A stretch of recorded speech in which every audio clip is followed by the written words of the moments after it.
Football Universe. Berapakah kemungkinan Indonesia menang melawan Jepang di Piala Asia 2023 ini?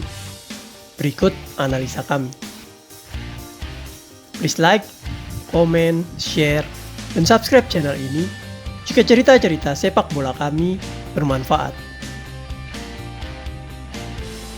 Kemungkinan Indonesia untuk melaju sebagai juara 3 terbaik semakin menipis pasca kemenangan Palestina dan Syria kemarin.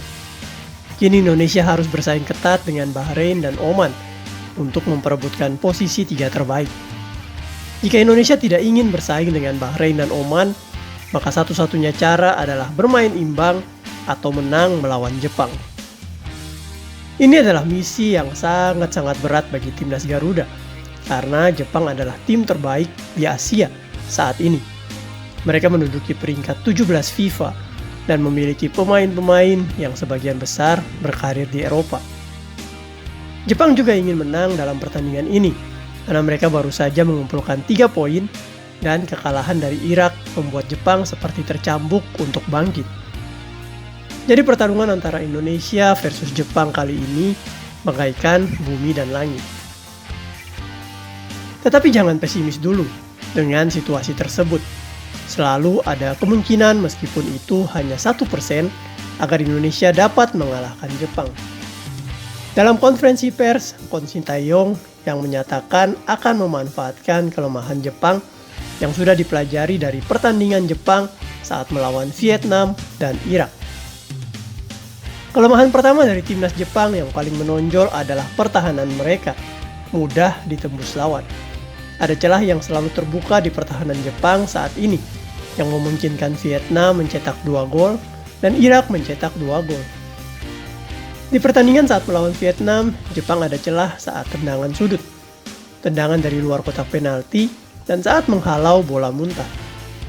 Kemudian saat melawan Irak, Jepang lagi-lagi gagal dalam mengantisipasi pergerakan pemain-pemain Irak yang memanfaatkan bola muntah serta pemanfaatan umpan-umpan udara. Celah di jantung pertahanan ini dapat dimanfaatkan oleh pemain-pemain Indonesia. Kelemahan kedua dari tim Jepang adalah kiper mereka yang tidak terlalu bagus dalam mengantisipasi bola, sehingga pemain-pemain tengah dan depan Indonesia tak perlu ragu untuk menendang ke arahnya. Karena seringkali kiper ini hanya menepis bola, bukan menangkap.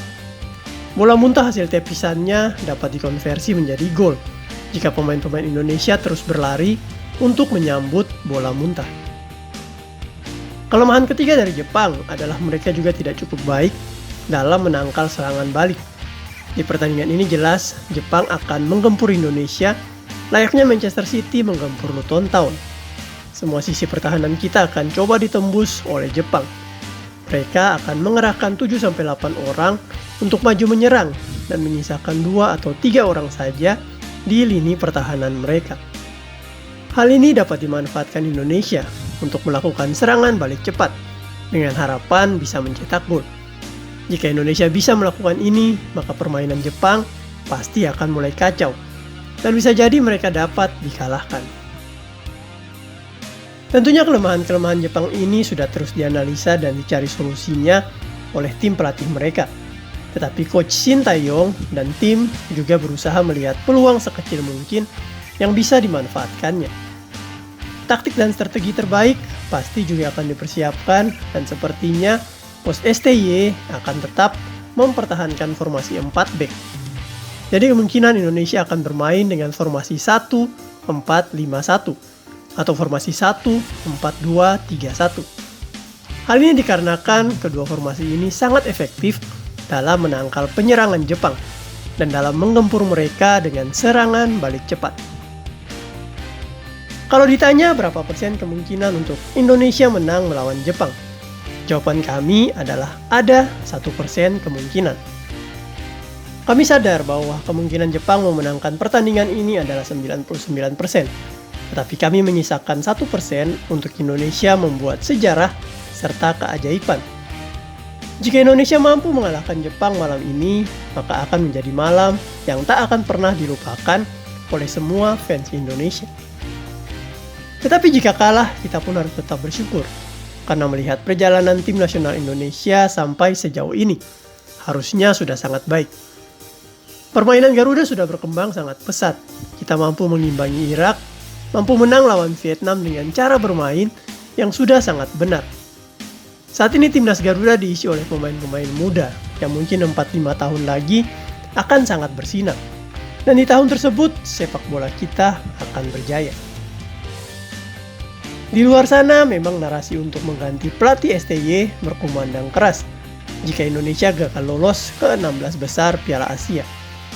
Tetapi lewat channel ini siapapun yang setuju dengan kami, tolong sampaikan ke Pak Erick Thohir bahwa berikan perpanjangan kontrak kepada STY karena yang beliau lakukan kepada timnas sudah sangat baik.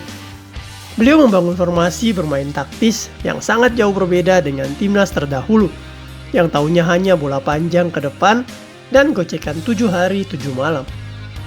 Menyaksikan gol Marcelino ke gawang Irak yang dibangun dengan sangat rapi dari pemain belakang ke depan membuat pundit-pundit sepak bola asing memuji permainan Indonesia.